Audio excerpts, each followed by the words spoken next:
Good afternoon and welcome to Nutmeg Sports here on the HAN Network. Frank Granito alongside Donald Eng. Don, a happy new year to you. Happy to be back. We saw a lot of good sports outside of just the FCIAC over that holiday break. Some great action at the college level, professional level. So a lot of fun to get to watch that. But we did have some big action going on in the FCIAC as well. Yeah, and a lot of, as we said, a lot of action on the high school level outside of the our normal kind of zone here. You have the basketball, the hockey tournaments happening, all the holiday classics. Just because it was kind of a vacation week, but a lot of sports going on. And it was funny. I was sitting at home looking through some of the scores and games that had happened, and I'm saying to myself, "Wow, I can't believe we almost took these days off. We missed some great games." A couple that really stood out to me, the Wilton Warriors now, they continue to remain undefeated in boys basketball, off to a great start. You've got Fairfield Ward as well in boys basketball. Stanford girls basketball off to a great year. The Ridgefield-New Canaan hockey game was a big one for me, Don, because New Canaan had come out, dominated against Darien, and then we were just saying off the air, almost laid an egg essentially when they played Ridgefield just after Christmas break there. Yeah, and the thing is, Ridgefield had been impressive in some of their early season matchups, but when watching the game, it seemed like New Canaan really just never quite got it rolling like you expected them to. Take nothing away from Ridgefield, an outstanding team. They with some very impressive early season wins, but kind of a disappointing effort from New Canaan. And there are two teams that we expect to be in the mix down the stretch. We talked about it after that New Canaan and Darien hockey game. They're the perennial favorites right now as you head into the conference schedule. I think maybe the expectations caught up with New Canaan a little bit. Peter Windus had played 3 straight games. He might have been a little fatigued, but it was some mental mistakes that really killed the Rams, some tough penalties to overcome, and the Tigers capitalized on the power play. We've seen this all year now. Teams that convert on the power play are going to be the teams that are successful this year. Yeah, especially with very high-level goaltending really spread out throughout the league. It's just it's really wide open. You would say. I mean, you have the perennial favorites, but then here comes Ridgefield, and also with a lot of these crossover games against the SEC, playing at least teams playing Xavier, and then. And I was going to say, before I mentioned Xavier, I was going to say, and don't forget Greenwich this year. It's just it really could go in any one of a number of directions. And you mentioned it being wide open for hockey, and I think that is the best definition for the entire winter season, Don. If you look at the main 4 sports right now, or the main 2 sports on the male and female sides, that's hockey and basketball, all four of those races right now in the conference is very wide open. You've got perennial powers in there who are going to have an impact, and we expect to be there down the stretch. You've got those teams who are having those big years that are they're uncharacteristic for their programs, but it's just very wide open. You get that feeling anyone can beat anyone on any given night right now. And you mentioned the Wilton boys basketball team. How about the start by Fairfield Ward? Very impressive, winning the Fairfield Prep Holiday Classic off to I think it was 4-0 start. With wins over 2 top 10 teams and now cracking into the top 10 themselves. So a very good start for the Mustangs. It's been a great start for the Mustangs. They and Wilton are part of 5 remaining FCIAC teams who are undefeated. Let's mention one of those FCIAC teams now because it was our last game that we covered before the break that we took over New Year's, and the HAN Network was back at Norwalk High School for the championship game of the 2016 Norwalk Holiday Tournament, which featured crosstown rivals Brian McMahon and Norwalk High. It was all McMahon during the game, though. They turned 4 straight Norwalk turnovers to start the game with an 8-0 lead. They rolled big, going on to a 22-8 run in the second quarter, on their way to an 81-62 victory. McMahon, with that win, remained undefeated, improving to 4-0 on the season. They're getting ready now to move on and play their first game out of that break. Norwalk fell to 3-2, Don, and let's start with Norwalk there. It was a tough night for the Bears shooting the basketball. They had good looks after they slowed. Tough coming out of the break, 4 turnovers right away to start the game. They got good looks later on, just couldn't convert, and I think that's where McMahon broke it away because the Senators could not miss a shot at certain points in time during the night. No, and it's it's like you think about rebounding and you want to get out and get some transition points, and when the other team doesn't miss a shot, that sure makes it a whole lot more difficult. But I'm really actually kind of optimistic about this Norwalk Bears team this year. They're coming off an uncharacteristic down year, but they've been working hard in the offseason. Off to a 3-2 start. I think things are moving the right direction for the Bears. So that's kind of just kind of my takeaway from that. It was a tough loss to McMahon, but I don't really think they're that far away. No, and McMahon right now is a team that's trending up. They look very, very good. They're getting scoring from their top players. Eric Day had a tremendous tournament. He scored 26 points in the semifinals, 16 points in the championship game. Matt St. Louis and Saquon Williams both finished in double figures for the second straight game as well. Latrell Stewart, Khalid Sherrill, both just missing out with 9 points each. It's a very balanced attack for McMahon, Don, and it's a senior-heavy, experienced team that is very confident and believes in themselves right now. Right, and right now they are undefeated at 3-0 with wins over Stratford High School, a pretty good Barlow team, and then Norwalk, as we mentioned. It's kind of like scanning down. They have Ludlow January 3rd, and then Greenwich. Then an interesting matchup against Trumbull, who's also off to a hot start at 5-0. Trumbull having beaten Darien, New Canaan, Ridgefield, Harding, and West Hill. So, as we get into this FCAC regular season, a lot of interesting matchups looming. And you mentioned Trumbull, you mentioned Fairfield Ward, we talked about Wilton. The other remaining undefeated team right now in the conference, the Trinity Catholic Crusaders. A great start for Trinity, and really, Don, in my opinion, it is great to see Trinity Catholic back amongst the League's top teams. That really is great to see because it's a lot of fun when the private schools really can kind of be competitive and get in the mix. We saw St. Joseph get off to a pretty good start, beating Central last week. So if these private schools can really, the two Catholic schools, they form a natural rivalry, and it's just the league is just everyone benefits when you have strength up and down throughout the league. Let's take a look at the league standings, and we'll start with the West Division here, Don. As you take a look here, Danbury, Greenwich, and Trumbull all 1-0 through conference play right now. Trumbull holds the tiebreaker. They're 5-0. Danbury 4-1. Danbury is another team in the top 10 by Game Time CT. They sit at number 9. Fairfield Ward at the bottom of the bracket in that East Division. They're number 8 off to that great start. A lot of people pick the Hatters to finish this year as the FCAC champion, Don, and they're off to a good start. As we look at the East Division now, you got 5 teams in there who are off to a 1-0 start in the conference, and there are 4 teams who have all got an undefeated record, with St. Joe's not far behind at 2-1. Yeah, and one thing that stuck out to me actually looking at that Eastern and Western Division standings is the schedule for Central High School seems a bit interesting. 1 game so far this year. Some other schools have played as many as 5 games. We'll be seeing Central in action. You assume they're pretty well practiced with only playing 1 game so far this season. We'll have a little bit more on Bridgeport Central at the end of this show when we preview their matchup tonight against West Hill on the HAN Network.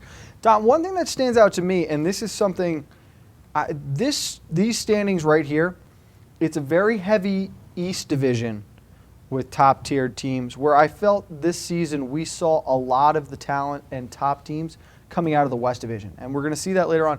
A lot of those West Division teams throughout the season, the West Division has been the division with 3 or 4 undefeated teams battling for that top spot. Yeah, I mean it's very early right now. They're playing a lot of their out-of-conference schedule, so it can be kind of tough to say which division appears to be superior. Right now, though, certainly with the 3 or 4 undefeated teams all on the eastern side of the conference, that appears to be where the strength is now. But of course we find out more as the FCAC season gets underway. We mentioned we've got a boys basketball game tonight. We've got a lot of boys basketball coming up the next few weeks, so we are excited to see all these teams in action from top to bottom. Don, let's step aside for a moment. When we get back, we'll look at the girls' side of the basketball court, and we'll also take a look at the boys' ice hockey standings. All of that coming up next right here on the HAN Network on Nutmeg Sports. 1, 2, 3, Abby! You know! I want to find out how good I am. Yes, sir! If you relax, you get blown out. Let's get it done! Let's get it done! What can you take advantage of right now? Again, come on! I can push myself way beyond what you think. Pressure technique. Bring it back.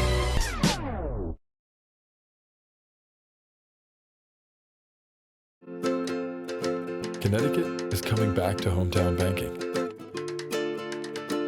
to a partner that makes small businesses feel big, where community comes first, where high-tech tools go hand in hand with a human touch, where you get the know-how only neighbors can deliver, where saving time is important too. It's time to expect more. It's time to bank well. Bank smart. Bank local. Bank well. Why cook it all this holiday? Avoid the stress of holiday planning and let your friends at Walter Stewart's in New Canaan do the heavy lifting. Whether you're looking to fill in with a few crowd-pleasing sides or you want us to prepare your whole feast, from cranberry sauce to pumpkin pie, we're ready to simplify your holiday. Place your order from our holiday menu and spend your holiday the right way, relaxing. Our fresh prepared holiday meals to go are designed with your busy schedule in mind. Visit us at stewartsmarket.com or at 229 Elm Street, New Canaan. Have a sports injury or slip and fall that needs immediate care? Coastal Ortho Express Urgent Care gives you direct access to an orthopedic specialist fast, without an appointment. Basketball, hockey, skiing, whatever the sports injury is, sprain or fracture, Coastal Ortho Express can help. Coastal Ortho Express Urgent Care, open Monday through Saturday, now in 2 locations. The iPark Building at 761 Main Avenue in Norwalk and 36 Old Kings Highway South in Darien. Or go to coastalorthoexpress.com, like them on Facebook. On time, done right, safe and reliable. MrHandymanCT.com. Let our satisfied customers tell it. I have called Mr. Handyman for every reason, every occasion, every broken item, every leak. They have bailed me out on many occasions, and I would recommend them to anyone. For any project, large or small. MrHandymanCT.com.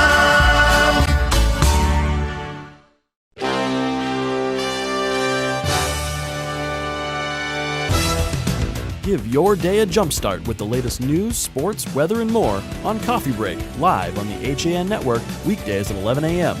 Connecticut news doesn't get any more local than on Coffee Break. Welcome back to Nutmeg Sports here on the HAN Network. Frank Granito and Donald Eng in studio today on Tuesday, January 3rd, as we look at the girls' basketball standings now in the FCX coming out of that holiday break. 3 teams remaining undefeated after the break. That is Stamford, Staples, and Trumbull, as they are at the top of that West Division. 3-0 in the conference, 5-0, 6-0 in the division. You've got Greenwich 2-0 in the conference as well. Greenwich actually cracked Game Time CT's top 10 rankings, Don. Staples did not. On the bottom of the bracket in the East Division, it is St. Joe's with that 5-1 record overall, 2-1.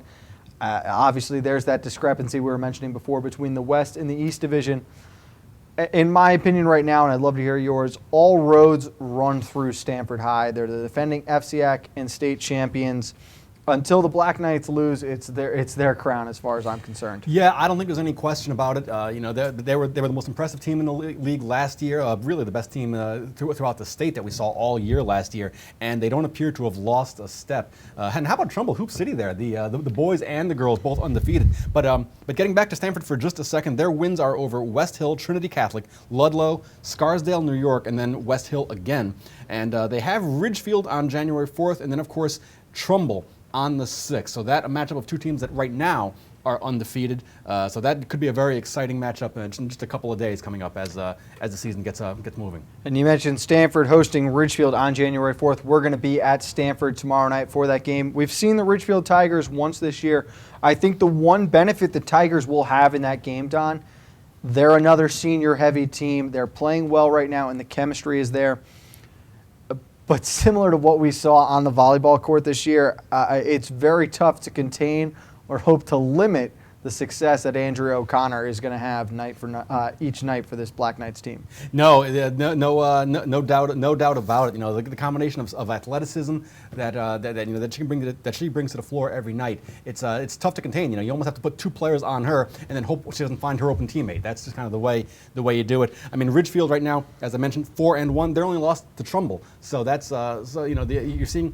It's kind of strange to say when you have all these undefeated teams, but there is a fair amount of parity throughout the league in the upper sections. There is, and Trumbull is just quietly going about their business. It's almost under the radar for those girls right now. I think looking at that matchup tomorrow between Ridgefield and Stamford a little bit more, it's going to be Elizabeth Middlebrook, who's got a guard, O'Connor, down in the paint. Expect to see a lot of help coming from Caroline Colonel, the number 4 player for those Ridgefield Tigers. She's going to have to double team there, and it'll come down to how well the Black Knights can shoot from the outside. Yeah, that's you just pass the ball out of there and and hit your shots. Let's take a look at the boys hockey standing. And Don, for boys hockey, there were a lot of key games, and we talked about this before at the start of the show. A lot of key games played over that break, and we saw a lot of teams taking care of other teams. There are no undefeated teams remaining in the FCX. Ridgefield and New Canaan are currently in first place in that East Division. Conference play does not start until next week. Darien finally getting a win after starting 0-3. They knocked off Greenwich, which was an interesting game to me. So you look at the West Division now, their standings up top. Fairfield, they're up in Division I this year. They've benefited early on from playing some teams still down in Division II. And then the only other teams with 2 wins in the division, Stanford West Hill and Trumbull. Let's go back and look at the games from this breakdown. New Canaan beats Darien 5-2. Darien comes back, beats Greenwich 4-3. Ridgefield beats New Canaan 4-2. New Canaan beating St. Joe's 3-0. St. Joe's beating Trumbull 5-2. Again, a situation where they're kids who have been on championship teams. When push comes to shove at the end of the year, they've seen what it takes to accomplish the ultimate goal and to go to the next level. I think as they get this experience now and start to get their ice time through these first couple of weeks, they're going to hit their stride by the time this conference play starts up. Right, and that was my thought as well. I was almost thinking to myself that you have these, as you mentioned, the 15 seniors. By the second half of the season, they'll almost be like what you almost think of like a redshirt senior. Just like with the combination of age and now the experience of going through that FCX schedule and some of the out of conference games that they've played.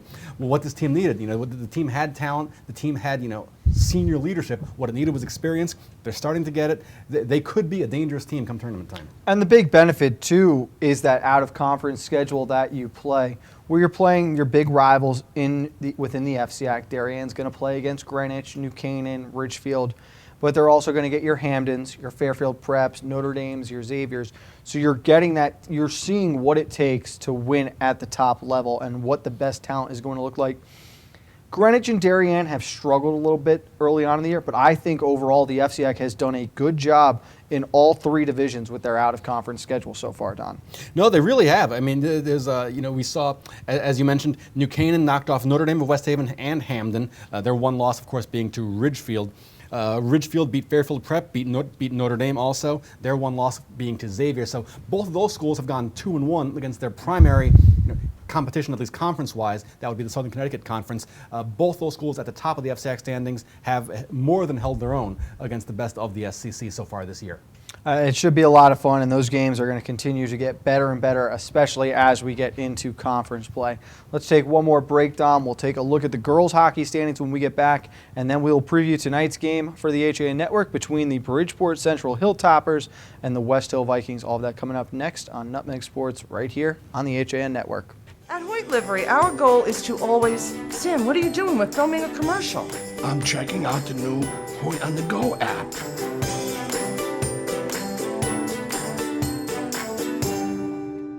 Hoyt's here!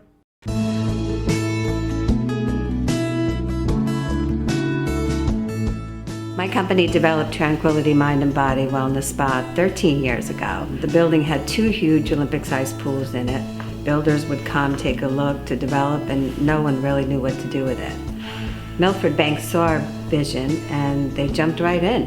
They were the bank that we needed to come behind this hometown project. My name is Tina DeNaples, and I choose to bank with Milford Bank. Member FDIC, Equal Housing Lender.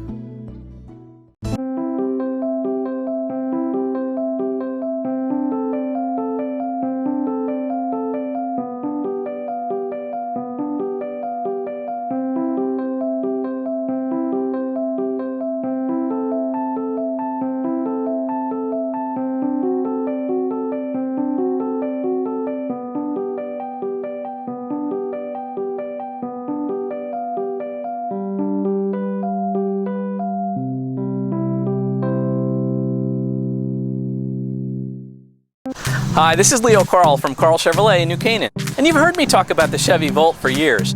The new model gets 53 miles on EV charge daily, plus 420-mile full range. But don't take my word for it. You need to come in and test drive the Volt yourself. Visit us at 261 Elm Street in New Canaan or online at carldirect.com.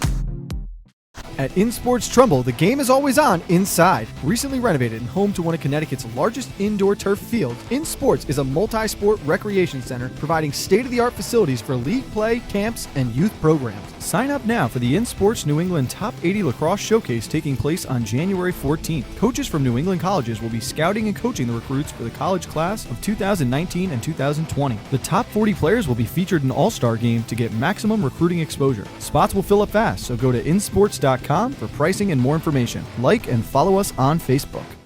I'm John Kovach. I'm a newspaper editor. I'm a high school football coach. I'm a television presenter. And I want you to love fishing as much as I do. Tune in to Yankee Fisherman, Thursdays at 1 on the HAN Network. It's like going to the tackle shop without leaving your office. If you're watching this broadcast, you're not alone. The HAN Network is available for 200,000 Connecticut cable customers on the Frontier Network. And we've also reached 1.7 million viewers on our free live streaming sports, news, and entertainment broadcasts. To reach our rapidly growing audience, contact Advertising Director Jessica Murrin at 203-273-7312 or email jessica@han.network. Back on Nutmeg Sports here on the HAN Network as we shift our focus to the girls' side of the ice, Don, and this is one league right now. I think there are 3 teams that have separated themselves from the pack. I honestly believe Greenwich is the hottest team right now. Just the way they're playing, they've got a lot of players back from last year's team. New Canaan and Darien, of course, are going to be up there. We expect them to be in that FCX tournament, but they've got a tall task replacing the graduating classes from last year who were featuring girls that were varsity players, big-time varsity players for all 4 years, very experienced, a lot of championships under their belt. So it's asking a lot, again, similar to what we're seeing from Darien on the boys' side for the New Canaan and Darien girls teams. Right, and last year it seemed like every single time we mentioned New Canaan and Darien, it was some sort of championship game or first place on the line throughout the season. Especially even into the tournaments. Right now, Greenwich, as you see there, with a record of 2-0, 2-1-2 overall, and then New Canaan, Darien also just about a half game behind there for the Wave at 1-0, 2-2 overall. So what we're seeing, though, what's interesting is that Greenwich, New Canaan, Darien, all undefeated in the FCAC, but not overall. So this might be one of those years where, we've been used to the last few years of seeing the FCAC champion really be a dominant team come tournament time. That might not necessarily be the case this year. And keep an eye on the HAN Network because January 11th, you're going to have Greenwich at New Canaan in girls hockey, that game right here on the network. And then on January 16th, New Canaan at Darien, a rematch, of course, of last year's FCX championship game. So we'll get a good look at the 3 of those teams in that week. Again, we got to see Greenwich play against Stanford, West Hill, and Staples, who was the 4 seed last year in the tournament, remember. And it's a confident bunch right now. The girls are very excited. They've got a hot goaltender in net. So keep an eye on the Cardinals right now. But again, until we see those 3 teams play against each other, I don't think we'll have a true sense of where they'll be this year. No, I mean, they are the 3 teams to beat, obviously, that have separated themselves a little bit, just kind of a step above the Ludlow, the Fairfield Co-op, and the Ridgefield Danbury Co-op. It seems pretty clear at this point that the road to the FCAC championship does go through Greenwich, New Canaan, and Darien. Don, let's take a look now at the game we'll be covering tonight. That's West Hill and Bridgeport Central. Central comes in 0-1 on the year. They lost 81-76 in overtime against St. Joe's, who's sitting at 2-1. They're looking for their first win since the 2014-2015 season. But I thought it was a huge improvement for this group in their opener to be able to hang with St. Joe's, especially into overtime. It shows the maturity and growth of this program compared to last year. And as you said before, they should be very well practiced and ready for the defending 2-time FCX champions. Yeah, only 1 game so far, and as you mentioned, that was an 81-76 overtime loss to St. Joseph. The Cadets 2-1. West Hill, 2-time defending champion, but they have a new coach. Both losses by West Hill to undefeated teams. West Hill lost 78-48 to a very good Wilton team, and then 56-42 to another undefeated team that was at Trumbull High School. So the 14-point loss there to Trumbull. I mean, I mean, I think this game is perhaps not a toss-up. I would lean a little bit toward West Hill, but it's more like a 60-40, 55-45. I agree, and I think there's a little bit of a mental edge for West Hill. Central, it's still going to be tough until you get that first win, because there's always that just lingering voice in the back of your head like, we're so close, but you can't quite break through. But for West Hill, you've got that new coach. It's a whole new process. It's their first home game of the year. I think they'll feed off that. But again, they're 1-2. They've looked a little sluggish. Keep in mind, this is a team last year, and we're not going to be able to stress this enough. And it goes across the board for every sport time. There's going to be one program this year that is going to hit their groove at the right time. They might not be the number 1 seed heading into the FCX tournament, but they're going to get hot when it matters the most, and they'll be able to carry that momentum. This is a program here with West Hill that understands the value of the learning experience in these early season games. Yeah, I'm reminded of the great coach Norman Dale. Said the boys are beginning to get it. When they at some point it clicks, perhaps for Central, maybe for West Hill again this year, where all of a sudden they stop thinking on the court and they're just doing what they've been what they've practiced. So we'll see. It's a great early season matchup, and I think this is a very competitive game. It should be a lot of fun. Don, great job today. 1 down. We're still undefeated in 27 together. And we'll hope to keep it going. Yeah. We'll be back tomorrow. You get off. Kevin Coleman will be standing right over there. Kevin will join me tonight from West Hill on the call. We go live at 6:50. Tip off at 7 o'clock between West Hill and Bridgeport Central. For Donald Eng, I'm Frank Granito. We'll see you later on. And of course, as always, coffee break tomorrow at 11 a.m. with Kate Jablonski right here on the HAN Network.